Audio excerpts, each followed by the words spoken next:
Good evening, visitors. Welcome to the Australian War Memorial's Last Post ceremony. My name is Richard Cruz, and joining us today, we also welcome the family of Corporal Albert Fergusson, whose story will be told shortly by Colonel Robert Calhoun from the Australian Army. Robert is a member of tonight's Roll of Honour story. As always, we welcome the veterans who have served, those that are still serving, and the families that love and support them. We acknowledge the members of RSL and Services Clubs Association, RSL Victoria and RSL Queensland, who are watching the broadcast of this ceremony across Australia.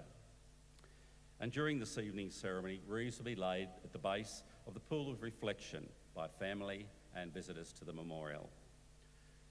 If you're able, I invite you all to please stand and join in singing the National Anthem.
If you're able, please be seated. The Australian War Memorial was the vision of Charles Bean, Australia's first World War official historian. Bean landed with the Australian troops on Gallipoli and stayed with them at the front through to the end of the war. The idea of this national memorial and museum came to him at Pozières, France, in the depths of the bloody fighting of 1916. Bean's idea was that this would be a place where families and friends could mourn their loved ones buried in faraway places. It would also be a place that could help all Australians understand what these men and women had endured and what they had done for us. Bean's vision, to which we remain true, is best expressed as inscribed in the entrance to the memorial's galleries. Here is their spirit in the heart of the land they loved, and here we guard the record which they themselves made. Tonight we'll read the story behind just one of those on the Roll of Honour, which lists the names of more than 102,000 men and women who have given their lives for us in war and on operations for more than a century. But first we present a lament, Flowers of the Forest. Wreaths and floral tributes will now be laid at the base of the Pool of Reflection.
Today, we remember and pay tribute to Corporal Albert Fergusson. Albert Fergusson was born in 1897, the fifth of 8 children born to Eliza and John Fergusson of Balmain, Sydney. Known as Bert to his family, Fergusson attended Gladstone Park Public School in Balmain. He then took an apprenticeship to the State Timber Yards, where he trained as a joiner. Albert was well liked, and once in the military earned a reputation among his fellow soldiers as an excellent footballer. Prior to enlisting to serve in the First World War, Albert gained valuable experience by serving in the 29th Battalion of the Citizen Military Forces, a local citizens militia. Fergusson enlisted in the Australian Imperial Force on the 10th of January 1916, and after a brief period of training at Bathurst, embarked from Sydney for the war on the Western Front in Europe. Fergusson arrived in England in August 1916, continued training, and in November of that year joined the 53rd Infantry Battalion, which formed part of the 14th Brigade of the 5th Australian Division. Albert joined the 53rd Battalion just in time to experience the uncommonly bitter and harsh winter of 1916 and 17, the coldest winter in living memory. With his unit, Albert endured some of the hardships and horror of trench warfare in the Somme region of northern France, and rotated between resting behind the front and manning trenches under intermittent German artillery and machine gun fire. In March 1917, Fergusson and the 53rd Battalion took part in a series of frontline actions as Australian troops pursued German forces retreating to the Hindenburg Line, a series of well-defended trenches and fortifications designed to shorten and strengthen the German defensive capabilities. Albert clearly distinguished himself in this period, and in May was promoted to the rank of Lance Corporal. Towards the end of 1917, the 53rd Battalion moved from the Somme region to the Ypres sector of Belgium, where British and Commonwealth forces were now concentrating their operations. On the 26th of September, they participated in the bloody Battle of Polygon Wood, in which Australia lost over 5,700 casualties in a single day. Albert was one of many Australians to be injured on this day, when he received a gunshot wound to his left hand and wrist. His injuries were so severe that he was sent to England for recovery and did not rejoin his unit until February 1918, when they were in the muddy and waterlogged reserve lines near Wyschate in Belgium, a place the Allied soldiers called White Sheet. Soon after his return from the front, Fergusson and his unit moved south once more to northern France, to the east of Amiens, where a renewed German attack was expected. Fergusson and the 53rd Battalion were defending a sector of the front near the north of Villers-Bretonneux, when, on the 17th of April, 1918, they come under heavy German artillery and a gas shell barrage.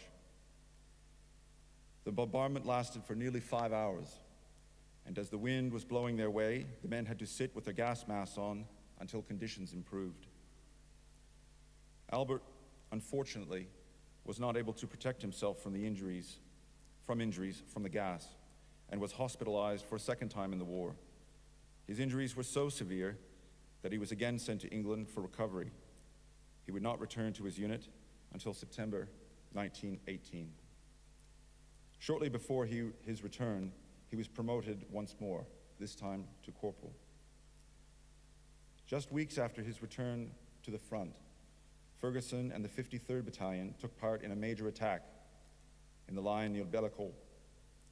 The joint British, Australian, and American attack was designed to capture a powerful series of German trenches known as Le Catalet, as well as to secure an important tunnel over Saint-Quentin Canal.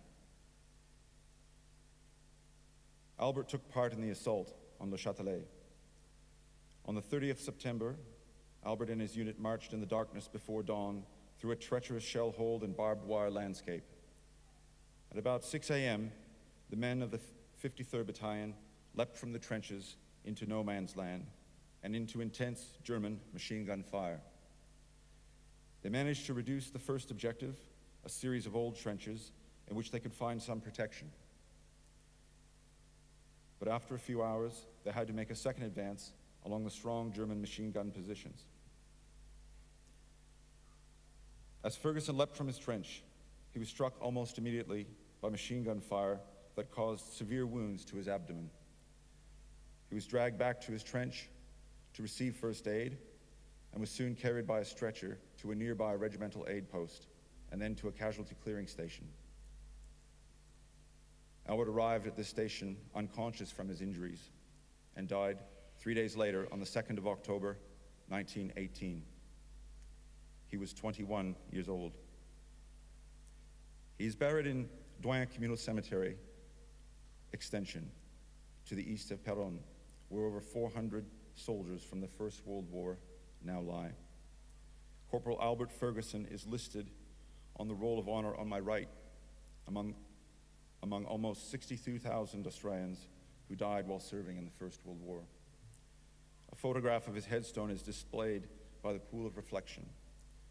This is but one of many stories of service and sacrifice told here at the Australian War Memorial. We now remember Corporal Albert Fergusson, who gave his life for us, our freedoms, and in the hope of a better world.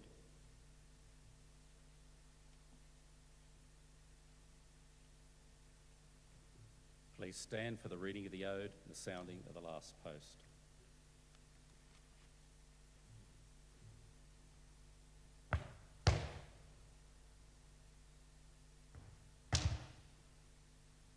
They shall grow not old, as we that are left grow old.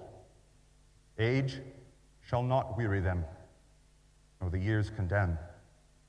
At the going down of the sun, and in the morning, we will remember them. We will remember them.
Lest we forget.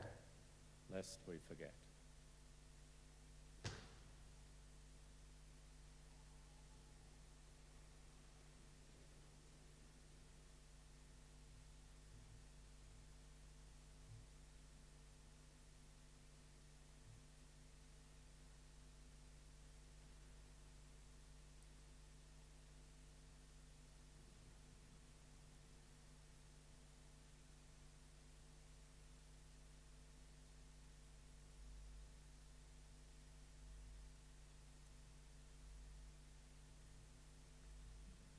We leave you this evening with the words of the memorial's founder, Charles Bean.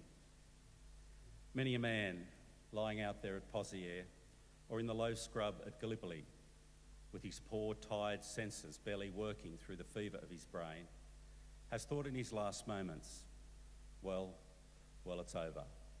But in Australia, they will be proud of this. Ladies and gentlemen, girls and boys, that concludes this evening's last post ceremony. We thank you for visiting the Australian War Memorial and wish you all a very good evening. Thank you.